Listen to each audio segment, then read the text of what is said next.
આપણે આજે બેગ બનાવશું. આપણે એના માટે વ્હાઈટ ધાગો લીધેલો છે. તો આપણે બેગ બનાવવા હવે શરૂ કરીએ છીએ. सबसे पहला अपने लेसूँ चेन. अपने टोटल 15 चेन लेसूँ.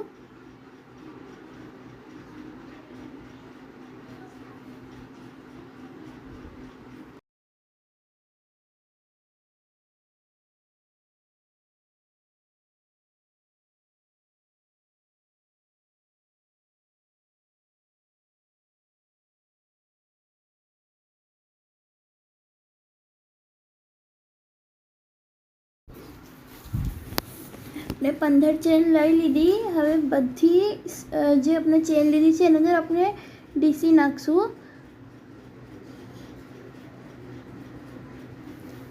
પહેલામાં એક, પછી બે, પછી થર્ડ સ્ટીચના અંદર થર્ડ ડીસી,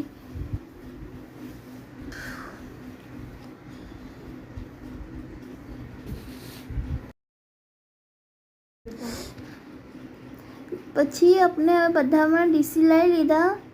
હવે આપણે એના પાછળ જેના અંદર આપણે ડીસી લીધા, હવે એના પાછળ વાળામાં નાખશું ડીસી.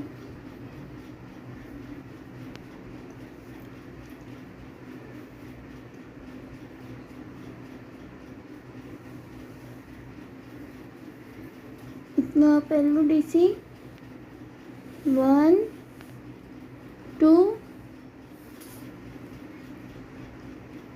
પછી 3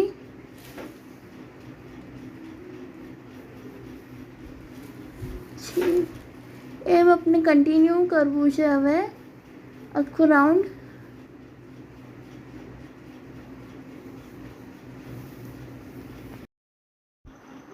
આપનો રાઉન્ડ કમ્પ્લીટ થઈ ગયો. હવે આપણે અંદર સ્લીપ સ્ટીચ લેવાનું છે.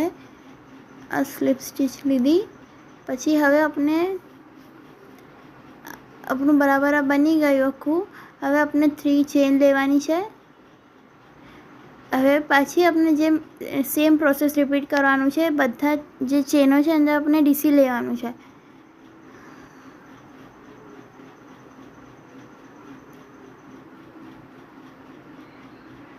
આખું રાઉન્ડ મેં કમ્પ્લીટ કરીને બતાવું છું. આ કમ્પ્લીટ થઈ ગયું આપણું રાઉન્ડ.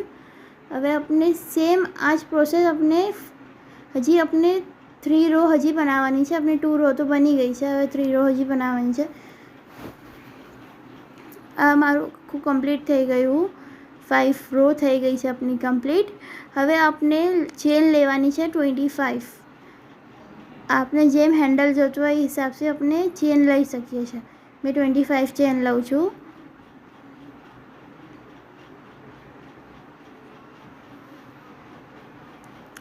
અમારી 25 ચેન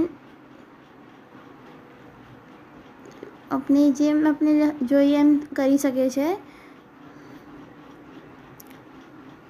25 चेन कंप्लीट थी. હવે આપણે એના ઠીક જે यहाँ से अपने चेन स्टार्ट की थी એના સામેના સેન્ટર में આપણે એને સ્લીપ સ્ટીચ લઈને પેક કરી દઈશું.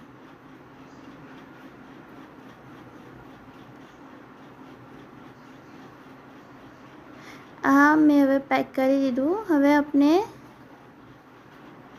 ધાગાને આપણે હવે કટ કરી લેવું છે. હવે આપણે આને ધાગાને કટ કરી લીધું. હવે જે આપણું એક્સ્ટ્રાનું જે થ્રેડ્સ છે હવે આપણે એને પેક કરી દઈશું. જે આ થ્રેડ છે ને મારો, હવે આપણે આને પેક કરી દઈશું તાકી ખુલે ના. પેક થઈ ગયું. હવે એના ઉપર શોના માટે મેં થ્રેડ લીધો છે. એના પર મેં બો ટાઈપ. હવે આપણો બેગ બનીને રેડી છે. આપણે અંદર આપણું નજર મૂકી શકીએ છીએ. હેંગ કરી શકીએ